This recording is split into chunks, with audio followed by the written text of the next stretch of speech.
So let's talk about money, because I feel like money is one of the main reasons that people pursue influencing in content creation. And as someone who used to kind of romanticize becoming a full-time content creator and just seeing how it's just so romanticized in general, I worry about money more now. The sun shines on all of my glory. My flaws don't look so bad at all. What was I so afraid of? Hey everybody, it's Sharmel. Welcome and welcome back to my channel. Welcome back to another video. So today I am back with a chit chat transparency talk. You guys, my October was so busy that I didn't even realize that it was my 1-year anniversary as a full-time content creator. And so I wanted to do like a transparency talk video talking about my experience so far. I think when it comes to like influencing and content creation, I feel like the lifestyle is often glamorized. And while I am super grateful for this past year of my life, it's not always as glamorous or as fun as people may think it is. So I just kind of wanted to talk about my experience, share some pros and cons that I have experienced in this last year. So let's get into it. All right, so I will start with just a quick backstory, just in case this is your first time here or you just need a refresher on me, my channel, my journey. So I have been on social media creating content for 10+ years. However, I also worked full-time up until last year, and social media and content creation was more so just like a side hustle and a hobby. Doing it full-time was something that I always desired, and something that I always wanted to do. However, I just felt like it was never going to be in the cards for me. And during the pandemic, because we were in the house, I feel like I was creating more content, or I had more time to create content than I had so in the past. And during that time, I just seen a lot of growth in my channel. And then last year, just kind of like as an aftermath of the pandemic and everything, I was let go from my job. And so when I got let go from my job last year, it just felt like it was the right time. Mentally, physically, spiritually, I was in a good place. Financially, I was in a good place. And it was one of those things, it was like, okay, it's time to bet on yourself, because if not now, then when? And so since then, social media and content creation has been like one of the main sources of my income, and I haven't worked like a 9-to-5 job since last year. Transitioning to content creating full-time, it was very scary for me. However, like, there's been a lot of rewards. I found a lot of enjoyment in it, but there's also been some lows. Like, it's definitely a roller coaster. You have really good moments, and then there's some moments where it's like, okay, what is this? What is going on? And I thought this was important to talk about, because you guys know on my channel, I'm all about being transparent, especially when it comes to social media. Everything is about an image and looking good. And you don't necessarily have to spill like your lowest of lows on the internet, but I do think it's important to be well-rounded. And as someone who used to kind of romanticize becoming a full-time content creator and just seeing how it's just so romanticized in general, there's like this assumption that if you do content full-time, that you're just living this luxurious life, and it is not all of that, okay? There's definitely money to be made within like the social media industry, but don't believe everything you see online. Everybody is not getting money like that. But like I said, there are a lot of pros and cons, so let's get into them. So the first thing that I love about being a full-time content creator is the freedom. For so long, like I said, coming from that corporate 9-to-5 background, you feel so tethered to your jobs, right? And a lot of what you do is scheduled around your job. And so doing a complete 180 and kind of having the freedom to choose how I schedule my life, the freedom to do things that I want to do when I want to do them, I feel like there's just so much more flexibility. I have more time for myself. I have more time for my family. The level of just rest and relaxation that I have experienced this year has been unmatched. Don't get me wrong, life still has its stressors, but I also don't feel so overextended all the time.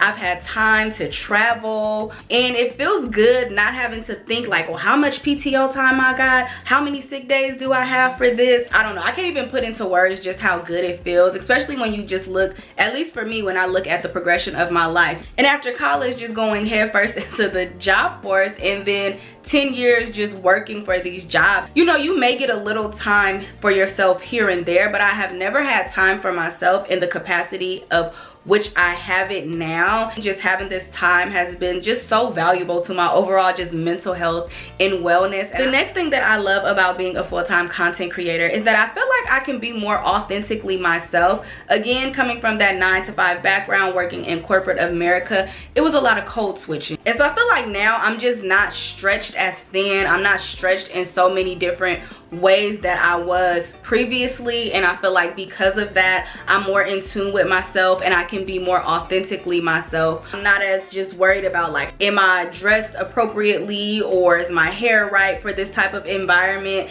Like, no, this is my channel, my content, and I get to choose how I want to show up. And then the last thing that has been the most rewarding from being a full-time content creator is I feel like I've been living one of my dreams. Like I mentioned earlier, this is something that I have wanted for a long time to be able to do, and I was able to do it. Even if it's only been for a year, I can say that I at least got to experience living one of my dreams for a year or for however long it lasts. And this is something that I personally just had to be reminded of because I've been going through a few changes here. I've kind of been trying to figure out the direction in which I want to take my channel because I'm evolving, and then as I'm evolving, the world is evolving. I feel like the platforms are constantly changing. I feel like it's always a fight against these algorithms, and it can become very discouraging. We're in an age where people do anything for likes or anything to go viral, and when you don't really subscribe to that,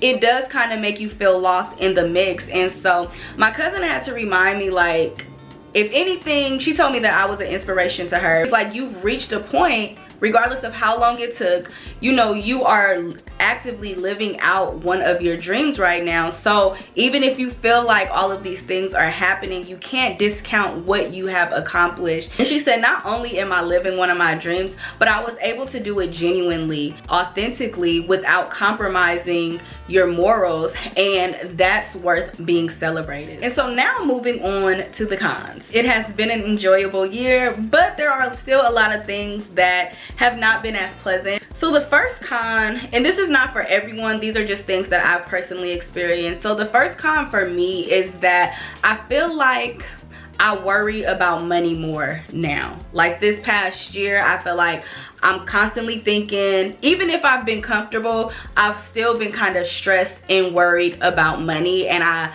hate that for me. I literally hate feeling like that. The one thing with social media, the one thing when just working for yourself in general, there's literally no guarantee. So you can put in your best work, you can produce the best content that you have ever created in your life, and there is no guarantee that you'll get a return on it, and that can be very stressful. And when you think about it during these times, there isn't much job security in any of these industries. However, at least if you're working like a 9-to-5 job, you know that either every 2 weeks or twice a month you're gonna get that check. Now if they decide to fire you, that's that, but at least if you're employed, you're going to get that check every 2 weeks. And with content creation, you could put out a bunch of videos and not get paid. You could put out one video and get paid a lot, and there's so much uncertainty in it, and that can be very overwhelming and stressful. And so I feel like this last year I definitely stressed about money more than I have in the past, just because I know that there's no guarantee and it's constantly changing.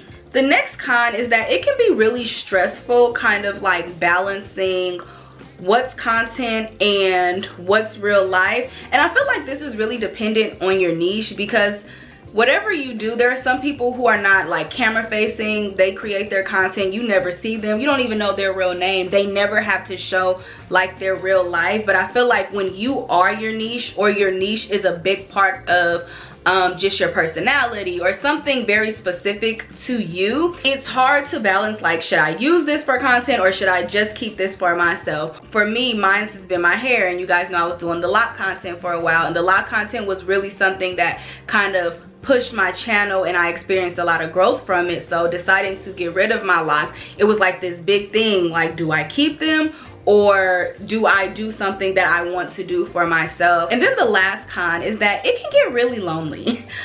In general, I have never really had much of a problem being to myself, spending time by myself. I can definitely be a homebody. I don't mind being at home, but I do feel like this last year I've spent way more time alone and way more time by myself. Part of it is just like your friends, your peers, family, they don't have the flexibility as I do.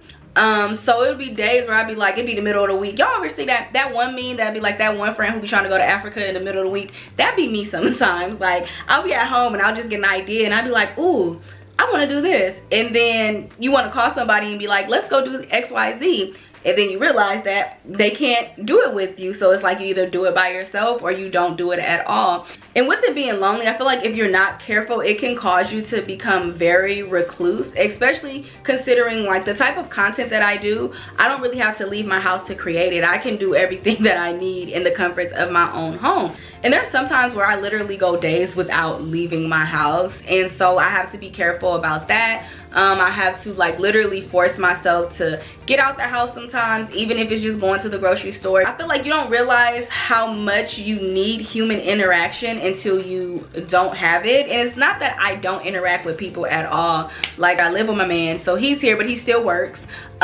So there's times when he's at home, there's times when he's not at home. You know, I can call my family and friends or text, FaceTime, all of that stuff. But even with that, you still don't realize how much of those small interactions just improve your overall life until you don't have them anymore. And then you be like, dang, I ain't even seen nobody, I ain't talked to nobody in a few days, like what's happening? And I definitely find that like when I'm out, I'm a lot friendlier than I was before. Like before, I feel like, especially when I was working full time, like before when I'm out, like I got tunnel vision, I'm coming to do this, getting in and getting out. Now I feel like I will take my time browsing through the grocery store, smiling at people, hey, how you doing? Just because I don't have as much human interaction as I did before. So that can be a con also of being a full-time content creator. And then lastly, I just want to give a few tips and advice. So let's talk about money because I feel like money is one of the main reasons that people pursue influencing and content creation. And like I said, you can definitely make good money,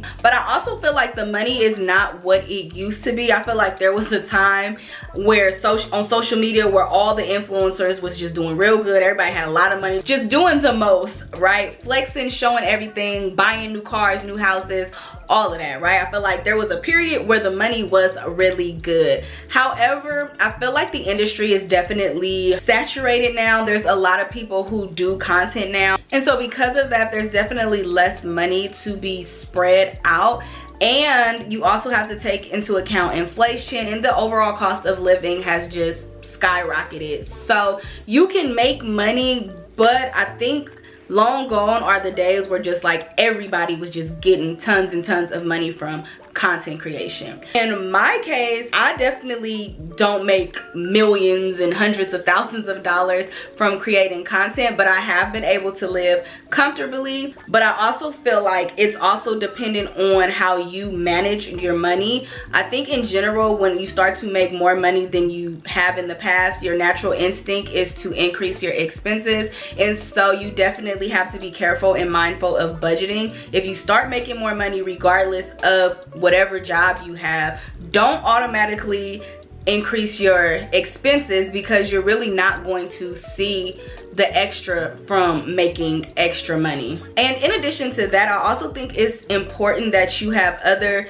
safety nets, other ways where you make money outside of social media. So in my case, I also do hair. I don't do hair full time, but I do have a small clientele who I do regularly, so that's a constant income of money. But most importantly, I cannot stress enough the importance of saving.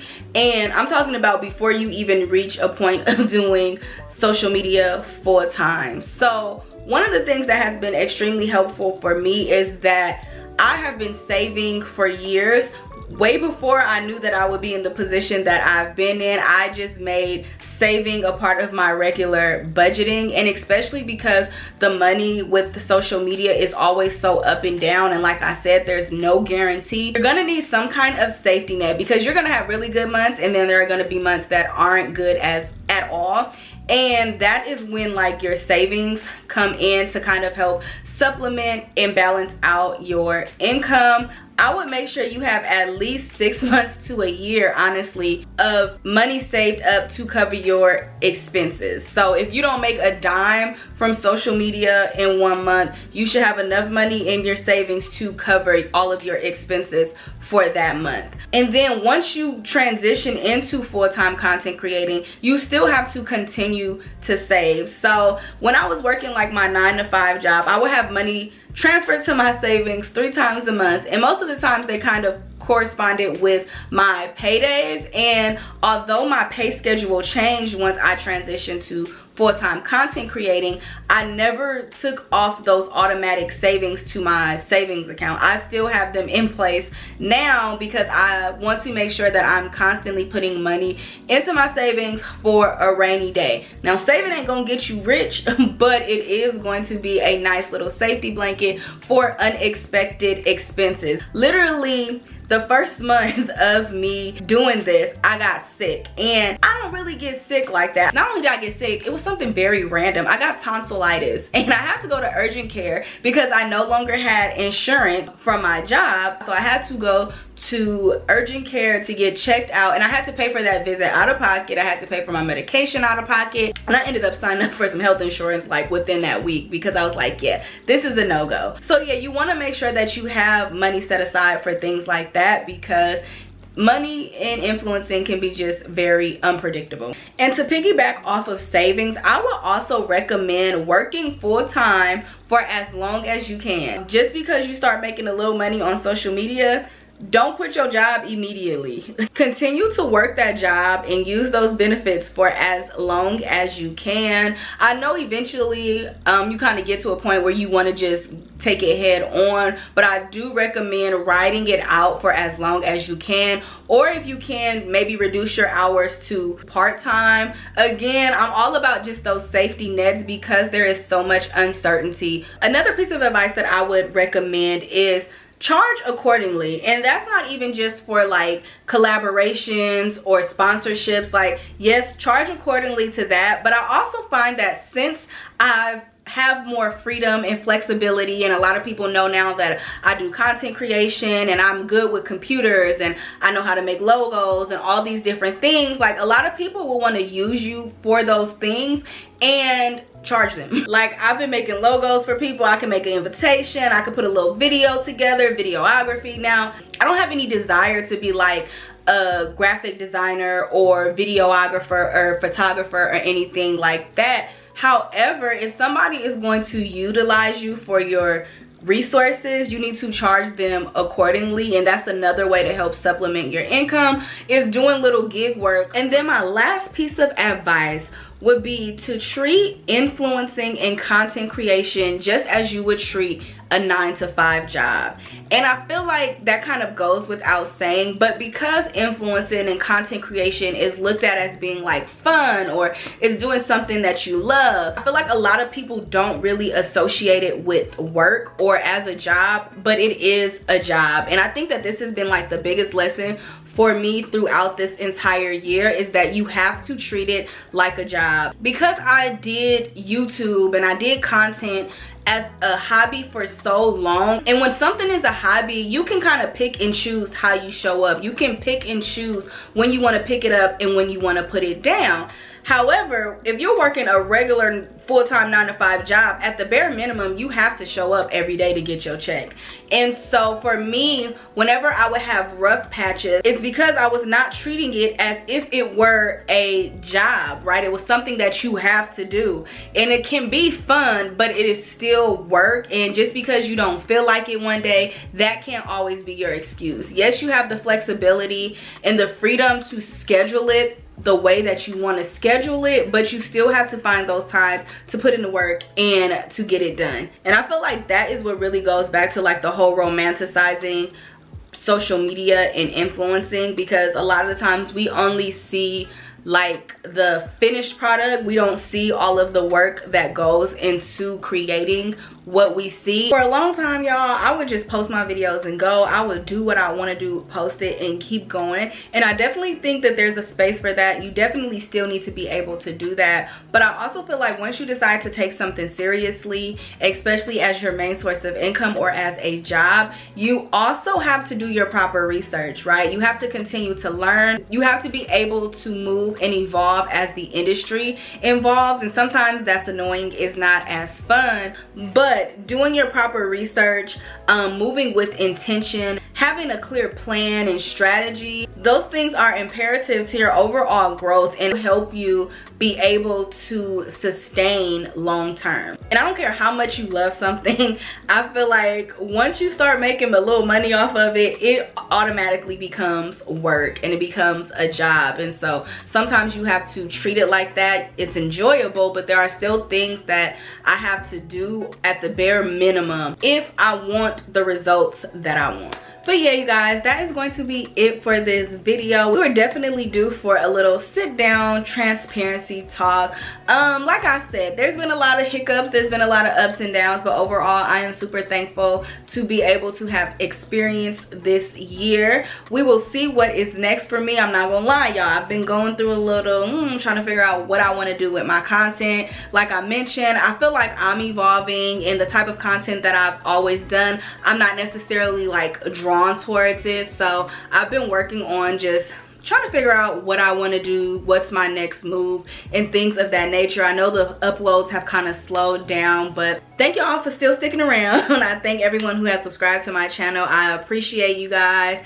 And yeah, follow me on all of my social media platforms. I am posting every day on TikTok for the month of November, so if you want to see me more, definitely go check me out over there.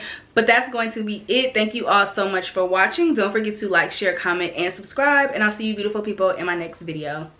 Bye.